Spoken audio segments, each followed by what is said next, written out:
শুভ অপরাহ্ন। আমি ডক্টর মহসিন আফরোদিতি। কথা বলতে যাচ্ছি আমাদের সবচেয়ে পছন্দের জিনিস স্লিপ, সবচেয়ে অপছন্দের জিনিস স্ট্রেস এবং আরেকটা পছন্দের জিনিস সুগার নিয়ে, যেটাকে আমরা কেউ আসলে অ্যাভয়েড করতে পারি না। তো এখানে মানে সবগুলো জিনিসই খুব কানেক্টেড। আমি চেষ্টা করবো সবগুলোর অ্যাডভান্টেজেস ডিসঅ্যাডভান্টেজেস খুব সুন্দর করে সবাইকে বুঝিয়ে বলার, এন্ড দেন আমরা একটা সমাধানের দিকে এগিয়ে যাওয়ার চেষ্টা করব। তো এই প্রেজেন্টেশনটাকে ইয়ে করবো, ফার্স্ট স্লাইডে চলে যাই আমরা। ওকে, সো এইটা আসলে একটা বিশেষ সাইকেল ইন আওয়ার লাইফ। সেটা হচ্ছে যে আমি ইয়াং অ্যাডাল্টদেরকে আসলে প্রেসিডেন্সি ইউনিভার্সিটিতে মেন্টাল হেলথ কাউন্সিলিং করি, অ্যান্ড ওদের সকালবেলা এসে আমার কাছে প্রথম যে কমপ্লেইন থাকে, যেটা মানে মোস্টলি এখানে স্টুডেন্টস, আমি আসলে এই বয়সী স্টুডেন্টদেরকেই ট্রিট করে থাকি। সকালবেলা এসে বলবে যে ম্যাম প্রেশার মাপবো। তো আমি বলবো যে এই কম বয়সে তোমার প্রেশারের কি আছে, মানে ভালো লাগছে না। তখন আমরা কত প্রশ্ন করে যে তুমি ঘুমাও নাই, তখন বলবে যে ম্যাম ঘুমটা একটু কম হয়েছে। কি করেছ? মানে মোবাইল দেখেছি। মোবাইলটা কত রাত পর্যন্ত দেখেছো সেটা আর বলতে পারে না। আর স্টুডেন্টদের মধ্যে একটা সবচেয়ে বড় টেন্ডেন্সি, সেটা হচ্ছে একটু পর পর এরা সবাই মাথা ঘুরে পড়ে যায়।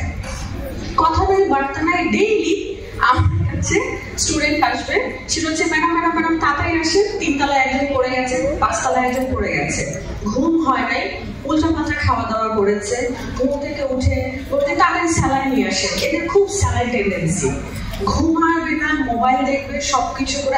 I might sound like a very protective mother and very boring person. আমি নিজেও দেখি, হ্যাঁ আমি খুবই আনহেলদি একজন মানুষ, দেখে বুঝে যাচ্ছে আমাকে। বাট এগুলো সব আসলে না খুব কানেক্টেড। অ্যান্ড ওই যে ঘুরে ফিরে গত 2 দিন ধরে যেটা নিয়ে কথা হচ্ছে সেটা হচ্ছে হরমোন। হ্যাঁ, তো এই যে হরমোনটা আমাদের রিলিজ হয়, ক্ষুধার একটা হরমোন, স্ট্রেসের একটা হরমোন, কর্টিসল লেভেল বেড়ে যাওয়া। আপনারা কেউ ছোট বাচ্চা দেখেছেন কেক খাওয়ার পরে, চকলেট খাওয়ার পরে, ছোট বেবিদেরকে যখন কেউ একটা কেক বেড়ে যায় বা একটা চকলেট খায়, হঠাৎ করে মানে the energy that they have, এটি স্টেজ বিহেভিয়ার স্টেজে তো এবার করে শুধু ঘুরতে থাকে। এই স্টেজ থেকে নামবে উঠবে, নামবে উঠবে, এটাই হচ্ছে বাচ্চাদের চকলেট খাওয়ার পরে কাজ। আমরা কি করি? আমরা স্টেজে দৌড়াতে পারি না অবশ্যই, কিন্তু আমাদের এই যে এনার্জিটা থাকে, এই এনার্জিটা তো আমরা কোথাও বার্ন করতে পারি না সুগারটা ইনটেক করার পর। স্যার এতক্ষণ আমাদেরকে সুগারের সমস্ত ডিসঅ্যাডভান্টেজ বললো।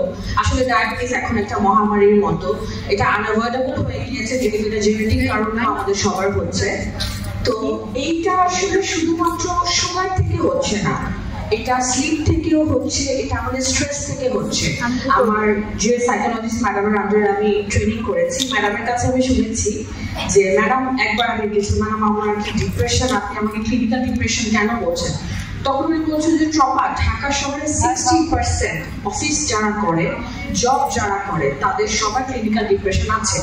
সো এটা নিয়ে তুমি এত মেন্টালি ওয়ারিড হয়ে যেও না, try to cope with it and then go on with your life. তো এই যে একটা প্রথম যেটা বলবো সেটা হচ্ছে আমরা খুবই ঘুমাই কম, তারপরে যেটা হয় পরের দিন আমরা সবাই ওই ড্রাউজি অবস্থায় খুব কম শরীরটা নিয়ে আমরা চলে যাই আমাদের নিজ নিজ কাজে। ভালো লাগছে না, একটু কফি খেয়ে নিই, চিনি দেওয়া, ভালো লাগছে না, কেক খাই, ভালো লাগবে, কাজটা করতে পারবো। তারপরে যেটা হয় লাঞ্চটা করি, শরীরটা ছেড়ে দেয়, ওই আমরা এক্সস্টেড অবস্থায় রাতে বাসায় আসি, আবার ঘরের কাজ করি, মোবাইলটা নিয়ে বসে যাই, তারপরে হচ্ছে ঘুম ঘুম ঘুম ঘুম, এই মোবাইল কন্টিনিউ, ঘুম ঘুম কন্টিনিউ, ঘুম কিন্তু হচ্ছে না। সবাই এটা আমাকে বলে যে অনেক বেশি টায়ার্ড হয়ে গেলে কি তাড়াতাড়ি ঘুম চলে আসে?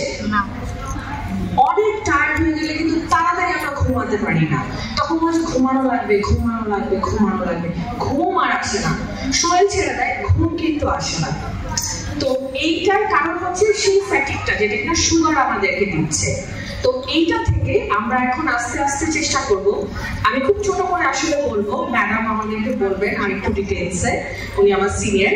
তো যেটা হচ্ছে যে আমরা স্কুল লেভেল থেকে স্টার্ট করতে পারি। এখন অনেক কনসার্ন মাদার্স আছে, নিউ মাদার এবং ফাদার যারা আছেন তারা সবাই খুবই কনসার্ন বাচ্চাদেরকে সুগার দেওয়ার ব্যাপারে। আমি না, আমার বাচ্চাকে আমি রেগুলার কেক দিই, ওটা আমার দিতে হয়।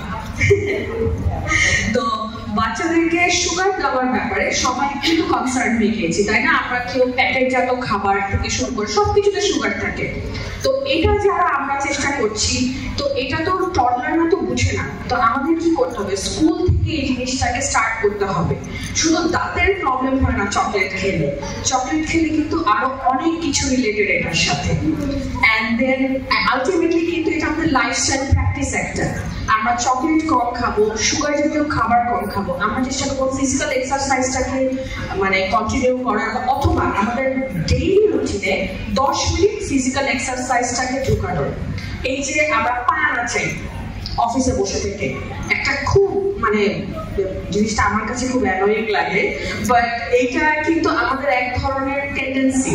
এটা আমরা কেন করি? অস্থিরতা থেকে করি, এনার্জি বার্ন করতে করি। এই একটু কফি খাওয়া, ক্যাফিন জাতীয় খাবার, হাই ব্লাড প্রেশার যাদের আছে, যেমন এটা কিন্তু নিয়ম, হাই ব্লাড প্রেশার মানে প্রেশার মাপার আগে 30 মিনিটসের মধ্যে কোনো ক্যাফিন জাতীয় খাবার বা তামাক জাতীয় খাবার সেবন করা যাবে না। এখান থেকে আমাদের বের হয়ে আসতে হবে। টোটাল যে মডিফিকেশনটা সেটা হচ্ছে লাইফস্টাইল মডিফিকেশন। বারবার এখানে পুষ্টিবিদরা, এই যে আপনারা যারা আছেন, আপনারা সবাই চেষ্টা করেন আসলে আমাদের মতো আনহেলদি মানুষের লাইফস্টাইল মডিফিকেশন করতে।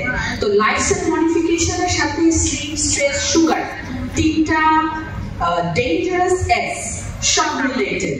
It comes with diabetes, it comes with high blood pressure, এটা আমাদের আনহেলদি করে দিচ্ছে, আরো যাবতীয় সবকিছু। তো আমি আরেকটু শর্ট করবো, যেহেতু একই বিষয় নিয়ে আরো কিছুক্ষণ আলোচনা হবে। আপনার কাছে চলে যাব, and I hope যে I caught all your attention, and যাদের এখন ছোট ছোট বেবিজ আছে তারা সবাই একটু ট্রাই করবেন প্যাকেটজাত খাবার এবং সুগার জাতীয় খাবার না দেওয়ার। আর সবচেয়ে ডেঞ্জারাস যেটা কিনা আমার খুব বাজে একটা অভ্যাস, সেটা হচ্ছে সফট ড্রিঙ্কস। এই যে একটু পরে লাঞ্চ করবেন, সবার মনে হয় একটু কোক খাই, একটু কোক খাই, একটু কোক খাই। তো এই যে নিজের কন্ট্রোলটা, হ্যাঁ, এই কন্ট্রোলটা আনতে হবে। চা আমাদের সবার লাগে, we all go through a lot of things daily. চা চিনি ছাড়া খাই, দুধ চা থেকে আস্তে আস্তে আমার লাল চাতে চলে যাই। আমি মনে হয় পারবো না, যদিও আমার কাজ হচ্ছে সবাইকে বলা। তো এইভাবে করে আমরা নিজেদের লাইফস্টাইলটা মডিফিকেশন করি, কোনো ডায়েটিশিয়ানের সাথে আমরা ডিসকাস করতে পারি। যদি ওই আপু আমাদের মানে কষ্টটা বুঝতে পারে, তাহলে হয়তো দুধ চা খেতে দিবে।